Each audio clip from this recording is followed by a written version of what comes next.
February 25th, 1947, 03:20 hours. 8 miles west of Milestone, Saskatchewan, Canadian Pacific Railway engineer Tom Mackenzie felt it first through the throttle. A shudder, then resistance, then nothing. The locomotive wheels spun against something that shouldn't exist, a wall of snow where open track should be. Outside the cab window, visibility measured in feet, not yards. Wind screamed across the prairie at 70 miles per hour, driving snow horizontally with the force of ocean waves. Mackenzie pulled the brake. Train number 4, the westbound Imperial passenger service from Winnipeg to Vancouver, carrying 287 souls, stopped moving at precisely 3:24 a.m. It would not move again for 19 days. He didn't know it yet, but 73 other trains across Saskatchewan and Manitoba had already stopped, or would stop within the next 6 hours. The storm that buried the Canadian Prairies in March 1947 formed from a meteorological conspiracy. A low-pressure system tracking northeast from Colorado collided with Arctic air plunging south from the Yukon. Between them, the flat, treeless expanse of Saskatchewan and Manitoba became a mixing bowl where temperature differentials could run wild. The prairie landscape offered no mercy. No mountains to break wind speed, no forests to catch drifting snow. Just 200,000 square miles of flat farmland where wind could accelerate without obstruction, picking up loose snow and depositing it in cuts, depressions, and anything that interrupted the endless horizontal, including railway lines. By February 25th, temperatures across southern Saskatchewan had dropped to -35 Fahrenheit. Snow fell at rates exceeding 2 inches per hour. But the real enemy wasn't falling snow. It was ground snow, already deposited from weeks of abnormal winter precipitation, now picked up by 70-mile-per-hour winds and driven like artillery across the frozen landscape. Railway cuts, engineered decades earlier to maintain level grades through rolling terrain, became natural collection points. Snow packed into them with concrete density. A drift 6 feet deep could form in 20 minutes, a drift 20 feet deep in 2 hours. Tom Mackenzie's train disappeared beneath accumulating snow before dawn. Canadian Pacific Railway dispatcher Jim Norton in Regina faced his overnight. Board at 0600 hours on February 25th, and saw gaps where moving trains should be. Train number 4 hadn't reported past Milestone. The Dominion, eastbound from Calgary, had gone silent at Chaplin. The local freight from Moose Jaw, missing. He sent the wires. No response from Milestone, no response from Chaplin.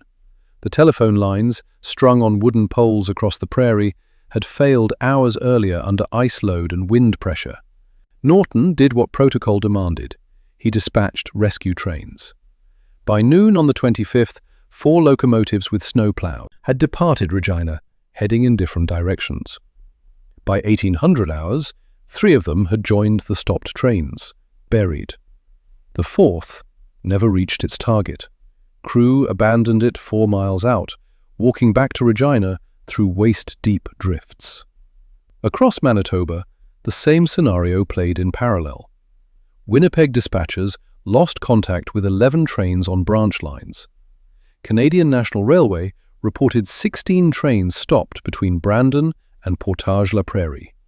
One conductor, interviewed later by the Winnipeg Free Press, described watching snow rise past the passenger car windows. Level equals like being lowered into a grave, except the grave came up to meet you.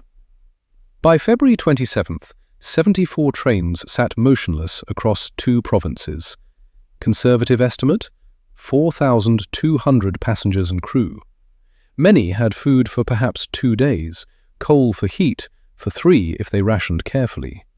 Outside temperature -40 with wind chill factored. No one could reach them. Aboard train number 4, Tom Mackenzie made decisions that would save lives. He had coal for heat, but knew it wouldn't last indefinitely. Passenger cars heated through steam from the locomotive. He consulted with a conductor. Ration the steam, cycle heat between cars, keep everyone alive at minimum comfort rather than some cars warm and others freezing. They organized the passengers. Business travelers who'd planned 30-hour journeys to Vancouver found themselves in survival mode. A dentist from Winnipeg led efforts to inventory food. A schoolteacher from Regina organized the children, keeping them occupied, preventing panic. War veterans, men who'd survived European winters in trenches, advised on cold weather survival. The dining car still had provisions. Time equals 3 milliseconds greater than for 2 days of normal service. Under rationing, 6 days, possibly 7. They served 1 hot meal per day, cold sandwiches for other meals. Water wasn't the problem. Snow surrounded them. Heating it consumed coal they needed for warmth. Communication with the outside world, 0. Other trains faced worse situations. The local freight trapped near Briarcrest carried no passengers, but its 4-man crew had minimal food supplies. They killed time in the caboose, burning everything combustible to maintain heat, wooden fixtures, extra railway ties carried for track repair, eventually the caboose's wooden furniture. The Dominion, carrying 312 passengers, included 2 cars of immigrants heading west, families with small children. When coal ran low on March 3rd, the conductor made the brutal calculation. Consolidate everyone into 4 heated cars, let the others freeze. They moved through connecting corridors in groups, carrying blankets, food, whatever seemed essential. The abandoned cars became ice lockers within hours. By March 1st, the Canadian military designated the Prairie Railway crisis Operation Western Relief. The problem had become clear. Conventional snowplows couldn't penetrate drifts hardened to near ice density. Rotary plows, designed to chew through mountain snow, broke down in prairie conditions where snow mixed with frozen soil created an abrasive concrete. Army engineers proposed using surplus flamethrowers from war stocks to melt cuts through drifts. It failed spectacularly. The meltwater refroze immediately at -40 temperatures, creating ice walls harder than the original snow. What finally worked? Sheer manpower and time. Military mobilized 1,200 soldiers with shovels. Farmers brought horses and sleighs. Railway workers worked in 4-hour shifts around the clock, digging by hand. Progress measured in feet per hour, not miles. The first train reached freedom on March 8th, a short-haul freight only 2 miles from cleared track. Crew had survived 13 days on emergency rations. Tom Mackenzie's train number 4 broke free on March 15th, 19 days after stopping. Military excavation crews working from both directions had dug through drifts measuring 26 feet deep. When the locomotive finally moved, Mackenzie reported coal bunkers nearly empty, food exhausted 3 days prior, passengers surviving on military K rations. Time equals 3 milliseconds greater than dropped by aircraft. The last train escaped confinement on March 18th. Total duration of the crisis, 21 days. Deaths directly attributable to entrapment, 3, all from pre-existing medical conditions exacerbated by cold and stress. That number should have been higher. It wasn't, because of rationing discipline and community organization among strangers forced into survival cooperation. Economic impact of the 3-week shutdown, estimated $47 million in 1947 currency.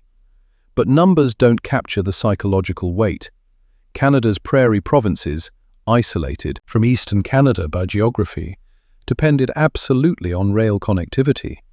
When the trains stopped, so did everything else. Mail didn't move, medical supplies didn't reach rural hospitals, coal shipments to heat prairie towns stopped, livestock couldn't ship to market, grain sat in elevators unable to reach port. The storm exposed infrastructure fragility that prosperity had disguised. Canada's transcontinental railway system, built to unite a nation across impossible geography, could be severed completely by a single week of extreme weather. No redundancy, no alternatives. When the train stopped, the country fractured. Railway companies responded with infrastructure changes, deeper snow fences, elevated track beds, improved communication systems, emergency supply caches. But the 1947 winter taught a harder lesson about limits. There are forces that can't be engineered around, weather that exceeds human capacity for response, moments when survival depends not on technology or infrastructure, but on the decisions made by individuals, like Tom Mackenzie, rationing coal, or a schoolteacher keeping children calm in a trapped passenger car. The Canadian Prairies would face severe winters again. 1955, 1966, 1997. None buried trains to the same extent. Better forecasting provided warning. Improved equipment handled snow more effectively. But those trapped in March 1947 lived through something that shouldn't exist in a modern industrial nation. Complete isolation, complete dependence on limited resources, complete uncertainty about rescue. Tom Mackenzie continued working for Canadian Pacific until retirement in 1968. He rarely discussed the 19 days. When asked by a railway historian in 1965 what he remembered most clearly, he didn't mention the cold, or the fear, or the mechanical challenges. The quiet, he said. When the wind finally stopped on March 14th, and we were still buried, the silence was total, like being at the bottom of the world. Then hearing the shovels, dozens of them, the sound of people digging toward us, the sound of connection being restored.